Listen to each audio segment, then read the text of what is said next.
Hello and welcome back to Choice Bits of Bliss. My name is Cilla. This month for Through the Rainbow, I had to think for a second, we are focusing on the color indigo. And I'll be honest, I had to go to Google and find out exactly what tone, what color is indigo. Now it appears naturally in a rainbow, but it is not so natural to the scrapbooking world. So I don't know if you can see this. I'll pull it up close. But the dark color that's in the background is the indigo. It is a blue purple.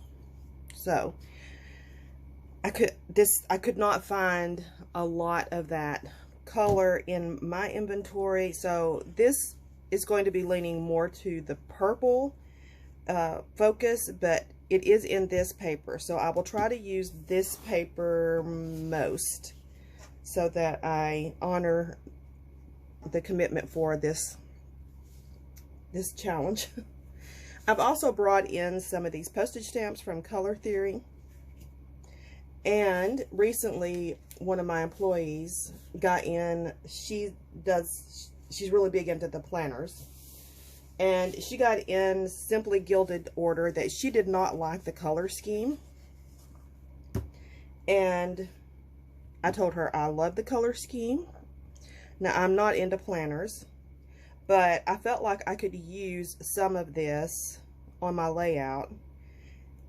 And I will probably give away the majority of this washi because I'm not into planners. This is not something that I will use. But if you're interested, please leave a comment that you would be interested in receiving some washi, and I will give that away. It's all brand new, and it's from the company Simply Gilded. All right, we are going to get busy creating a layout. I'm going to pause, get my act together. Just kidding. I will never have my act together, but I will get a plan going. I'll be right back. I have a plan. Okay, this is from the June 2023 page maps. I'm using this sketch here, and this is what I'm thinking. So this is the branding strip off of this paper. It is from the Stay Colorful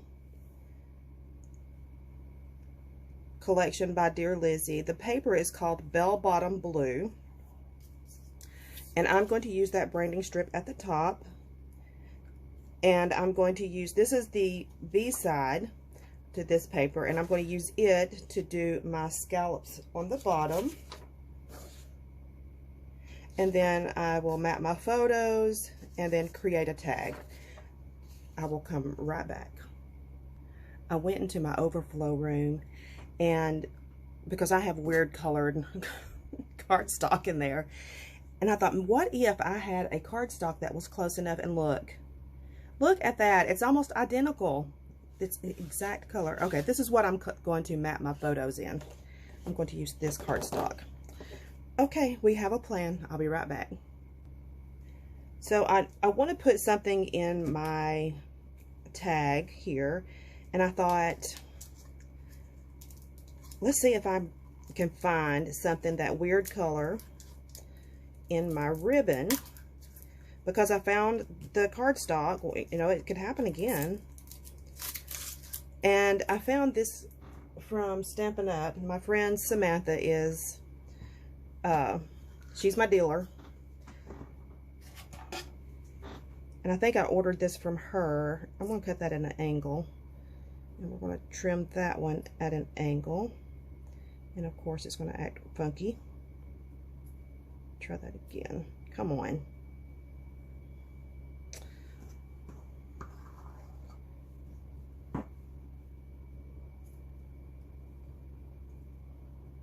Of course this is going to happen when I'm on camera. Anyway, so I'm going to thread this through here.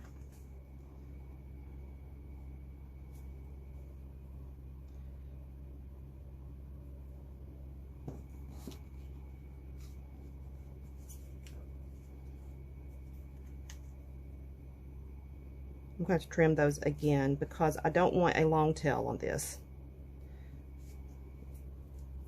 And I want, maybe I do need a long tail because I need it to curl down. And maybe it would be better if I tied it. Let's just redo it, because we got all the time in the world to redo doodly doots.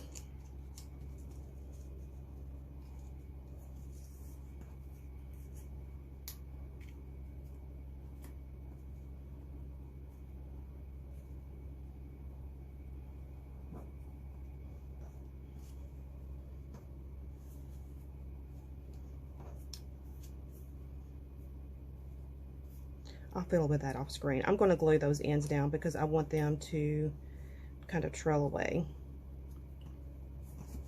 There we go.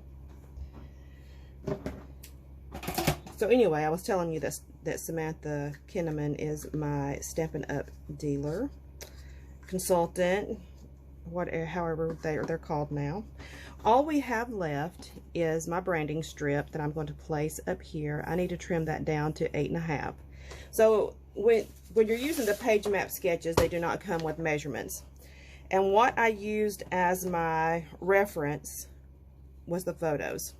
So they do have photo sizes, and the largest photo was 5.5 by 3.5. And I just surmised that if a 5.5 photo would to fit on this, I would need at least an 8.5 inch mat. And I just went from there. I went, 8.5 here by 7, and then this was a leftover piece. I didn't trim it all down at all, except for I took a 1/2 inch off so that it would fit this 11.5 inch mat. And that's been my frame of reference.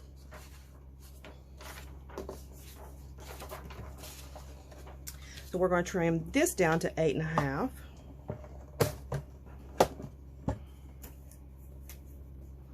And it should fit snugly.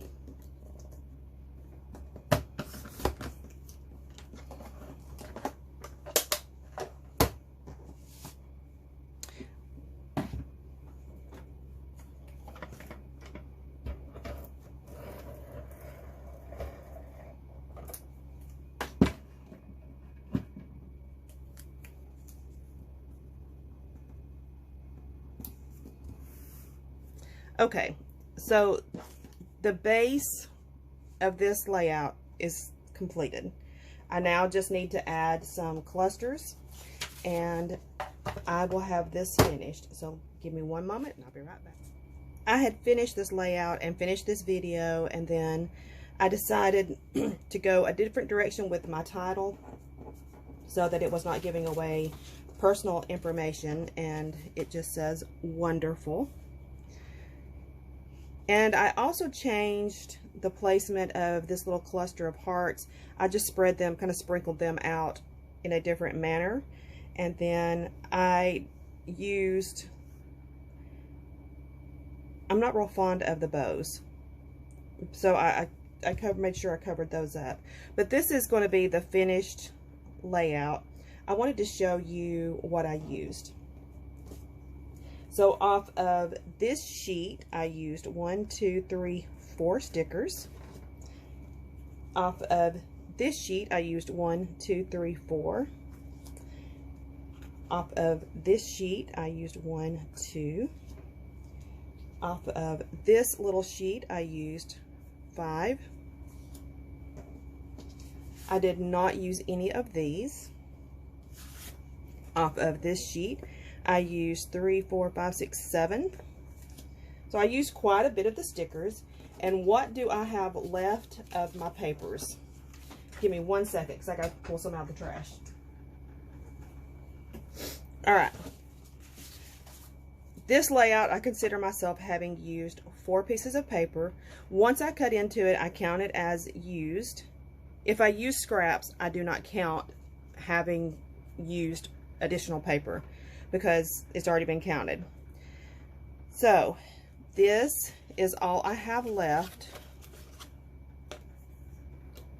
I have a little bit of the branding strip left. I have this piece, and I have this of the indigo cardstock, and that's it. I love this design. I may have to use this more because it gives a lot of opportunity for playing with contrast and playing with color. So I really, really like this design. Okay, now I'm going to end this video for real and come back. We will chat again soon. Bye-bye.